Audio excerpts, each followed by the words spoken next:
Hey, what's going on, Perky people? It's Travis from Perky's Coffee House again. Hey, I had a great experience a second ago with the local reporter for a local TV show, and it was really neat. We got to discuss the effects of minimum wage on business, but I got something even better than that, I think. I've had a lot of you guys say, hey, we'd like to open up a coffee shop or a restaurant when, in our retiring years. And I'm like, this is kind of cool. And I've also had parts of the city, state, county, federal people come up to me and ask me what are the expenses associated with business. And I've also had the college book me for another speaking engagement. So I thought, I'm going to wrap all this stuff together, and I'm going to give you a quick little couple second demo. Now check this out. This is only some of the expenses. I can't think of all the expenses, but if I were to give you advice on opening a business, I'd say keep into consideration some of these things, like, right? The financial factors of a coffee shop. So something you have to think of: tax, payroll tax, the employee contribution. I'll get that in a second. Your FUTA tax, your statement of information, penalties if you're late, your property tax. Sales tax, sometimes like it's 9%, but then you have to give an extra percent because you're charging a tax. It's like a tax because they have the ability to tax you and you're taxing other people. Anyhow, you have a corporate tax, and it doesn't matter if you're a corporate, if you're an S Corp, an LLC, a 503C, a C Corp. If you have employees, you're most likely a corporation. Don't think it's just millionaires and billionaires. That little donut shop on the corner, that's a corporation too. But you also have to think of the taxes for your 940, your 941s. Permits, you need a seller's permit, a food handler's permit, a permit for butter, a permit for yogurt, a permit to weigh the yogurt. You need a sign permit, a banner permit, a flag permit, a health permit, a scale permit, sticker permits. Like if you have a car and it has a sticker on there, well, that's advertising. You might need a permit for the sticker. So the city will give you a sticker to put on your sticker that gives you permission to have a sticker. You also have to think about disability, liability, workman's comp, unemployment, health insurance. Some places, like if you're successful and you have like 29 employees, you better fire one, because that's the magic number. You don't want to be too successful, or else you're going to have to start you're going to have to pay a lot of money for being too successful.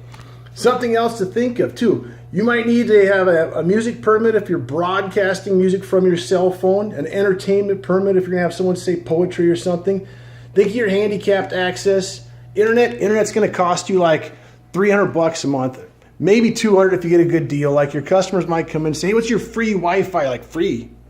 It's costing me like hundreds of bucks a month. If you're a house, we don't care. It's like $29. If you're a business, we need to rake you over the coals.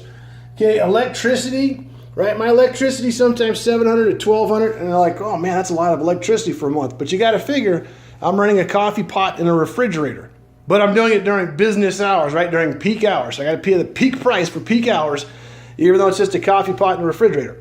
Okay, rent. Think of what your rent is. Our rent is pushing $4,000 a month now. Yelp is going to screw you. Hey, but that's just how it goes. Think of NSF. You have to pay taxes on your equipment, and the more expensive your equipment, the more taxes you have to pay. So the city, the county, state, everyone kind of wants you to pay the most money you possibly can for equipment so they can tax the heck out of you.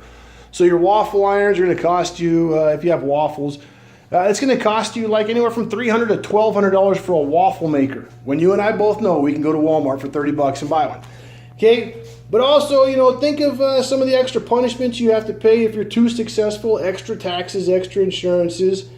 Sometimes the banks are going to hold your money. Like, it's your money, you put it in the bank. They might hold it for 3 days, just to count it again or something.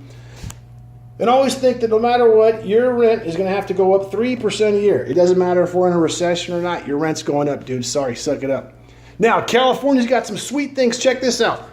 I showed this once before, but I'm going to show you again because California's got some new rules coming up. And let me help you out if you're going to do business in California. Okay, I've done this once before.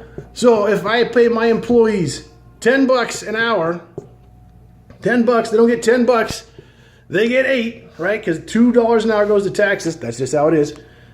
As the employer, I have to match the taxes, right? So this is your payroll tax, right? This is your employees tax. You got your employees tax. You got your payroll tax. But then you have a FUTA tax. Now, here's the wacky thing. We now have to grant like sick leaves and stuff to employees also. So after they get so many hours, you have to give them a day off and pay them. So let's double your taxes, because you're going to be paying someone. You're going to be paying someone who's not here at work. Always remember that. It's good for them. I don't know if it's good for you.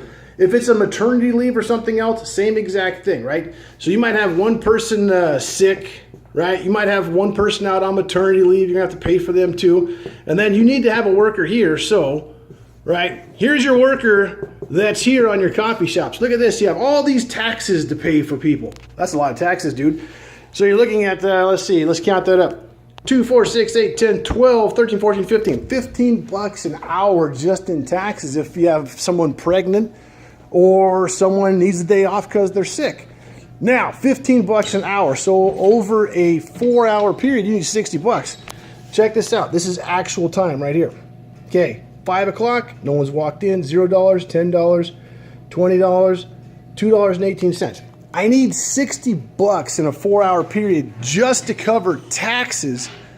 And right now there's only $35 in the last 4 hours, right? I need, point being, plan on taxes because your taxes sometimes are going to be higher than what your business brings in. Anyhow, I'm Travis from Perky's Coffee House. Good luck on your business. I love you. Bye.